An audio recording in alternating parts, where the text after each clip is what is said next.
Happy day बच्चों।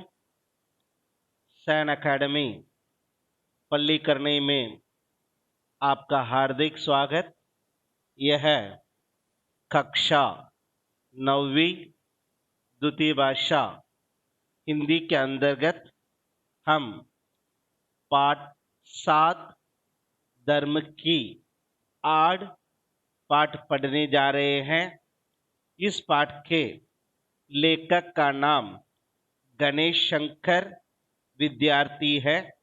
इनका समय जो है 1891 से 1931 तक माना जाता है।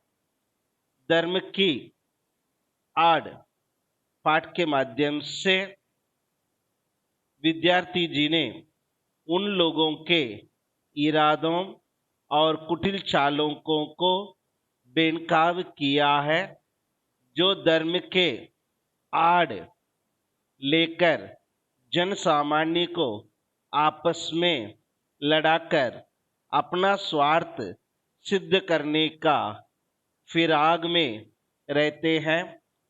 धर्म की आड़ में अपना स्वार्थ सिद्ध करने वाले हमारे ही देश में ही ऐसा नहीं है। विद्यार्थी अपने इस पाठ में दूर देशों में भी धर्म की आड़ में कैसे कैसे कुकर्म हुए हैं, कैसी कैसी अनीतियां हुई है, कौन कौन लोग, वर्ग और समाज उनके शिकार हुए हैं, इसका खुलासा करते चलते हैं। आइए इस प्रकार के लेखक गणेश शंकर विद्यार्थी का परिचय हम देखते हैं।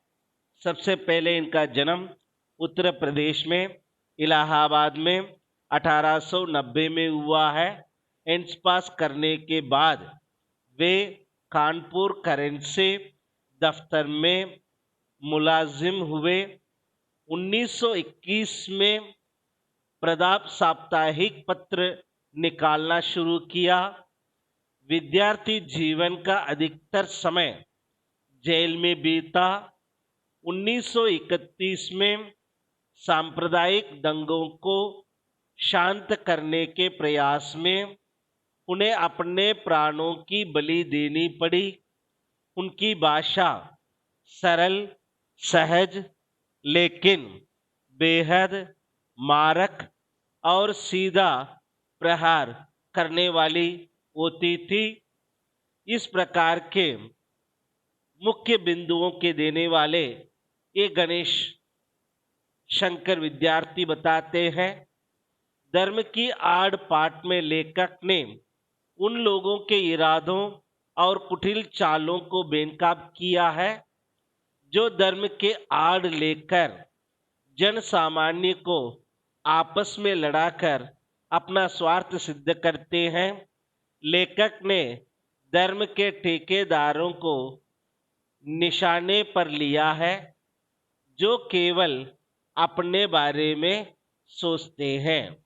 आइए ऐसे पाश्चात्य देशों में भी धन के द्वारा लोगों को वश में किया जाता है। हमारे देश में बुद्धि पर पर्दा डालकर कुटिल लोग धर्म ईमान के नाम पर लोगों को आपस में लड़वाते हैं।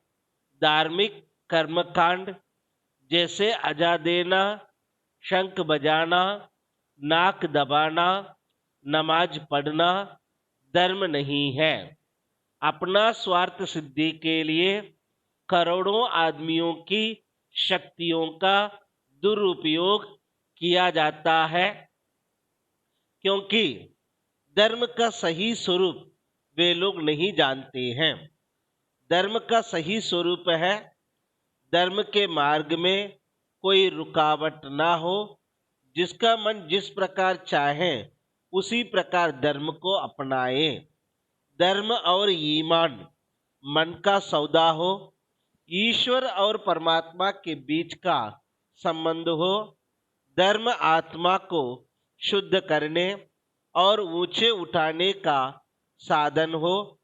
किसी दूसरे व्यक्ति की स्वाधीनता को छीनने का साधन न हो। आइए, ये जो मैंने जो पिक्चर दिखा रहा हूं, इन पिक्चरों के माध्यम से आप थोड़ा सा सोचिए, विचार कीजिए। पहले पिक्चर में क्या बात दिखा रहा हूं, दूसरे पिक्चर में क्या दिखा रहा हूं, तीसरे पिक्चर में क्या हो रहा है और चौथे पिक्चर में क्या हो रहा है। प्रश्नों के माध्यम से मैं आपको सोचने के लिए मजबूर कर रहा हूं। सोचिए, अगले स्लाइड में जो है मैं आपको आंसर दे रहा हूं। देखिए, पूजा पाठ के स्थान पर बलमासत की कसौटी आपका आचरण होगा। सबके कल्याण के लिए अपने आचरण को सुधारना अत्यंत आवश्यक है। ईश्वर को रिश्वत देने के बाद दिन भर बेईमानी करने के लिए स्वतंत्र नहीं है। ला मजहब और नास्तिक लोग अच्छे हैं, जो मानवता के पुजारी हैं, जो दूसरों के सुख दुख का ख्याल रखते हैं। गांधी जी के अनुसार धर्म क्या है? आइए हम धर्म के स्वरूप को समझते हैं। गांधी जी धर्म को सर्वत्र स्थान देते हैं। एक पग भी धर्म के बिना चलना गांधी जी नहीं चाहते थे। धर्म ऊंचे और उदार तत्वों को लेकर चलता है, उदार तत्वों से ही होता है। शुद्ध आचरण और सदाचार ही धर्म के स्पष्ट चिन्ह है। प्रत्येक व्यक्ति को धर्म के सच्चे स्वरूप को समझना चाहिए। यही वास्तव में गांधी जी के अनुसार धर्म है। आइए आपको मैं बताता हूं वास्तविक धर्म क्या है। इस पाठ के अनुसार मैं आपको बताने जा रहा हूं धर्म क्या है। धार्मिक वह है जिसके हृदय में सबके कल्याण की भावना है।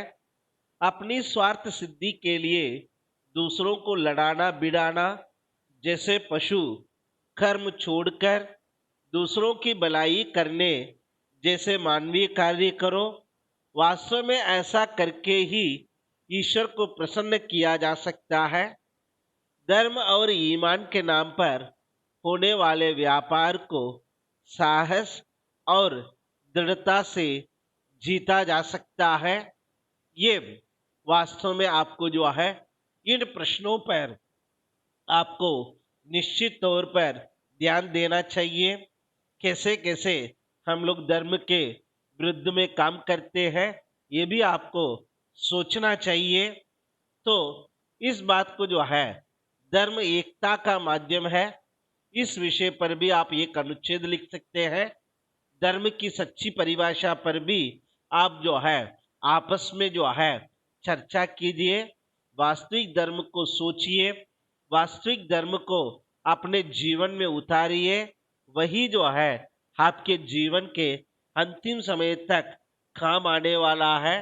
इसलिए जो है ईश्वरत्व को कायम रखने के लिए हमें दया करके मनुष्यत्व को मानो, पशुपना जो है छोड़ करके आदमीपनों को हमें अपनाना चाहिए।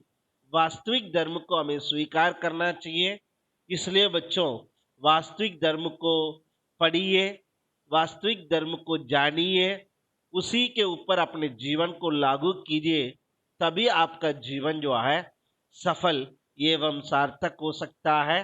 इन्हीं शुभ मंगल कामनाओं के साथ मैं अपने शब्दों को विराम देता हूं। धन्यवाद बच्चों।